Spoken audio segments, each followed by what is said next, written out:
You know, if you're a taxi driver, you'll probably smash quite a few door mirrors. It might just be your thing, but you know, when you've got LED indicator lights built into your mirrors, it's going to kind of get pretty damn expensive. I'm going to use this spare mirror we've got, just for demonstration purposes, how to change this indicator unit, you know, just in case I damage it in the process. Oh, and just out of interest, one of these LED indicators would set you back around about £60 from Ford, but I'm sure if you shop around, you can get them cheaper.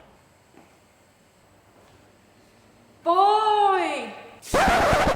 Where is my clapperboard? I have no idea. How the hell am I supposed to direct without my clapperboard?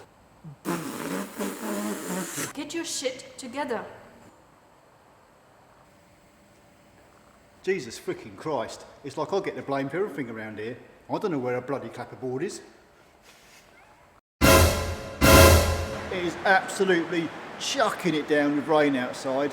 So if you hear a lot of background noise, that's what it is, rain. The first thing you need to do is pull your mirror out. You can just push it to reveal the top edge and get your fingers in there, and you can just pull that mirror and it will pop out. And then you can pull your heated mirror wires off. That mirror glass will just lift straight out now.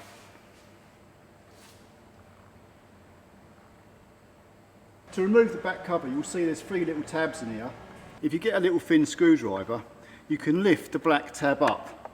And if you do that on all 3 of them tabs, then using a blunt instrument, you can literally push the cover from the inside and it will actually pop off. So you see, once that edge is free, you can now just lift that cover straight off.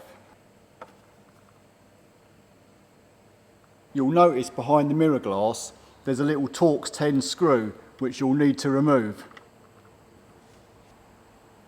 And underneath the mirror cover, there's another Torx 10 screw. You can now literally grab hold of the top edge of this indicator unit and pull it towards you. And then it will lift straight out.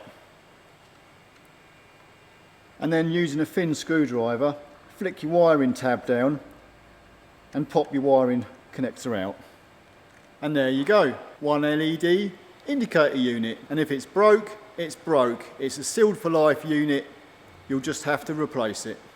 So putting it back together, you'll just go in at a slight angle, lower it down, and it will literally clip into place. Voila.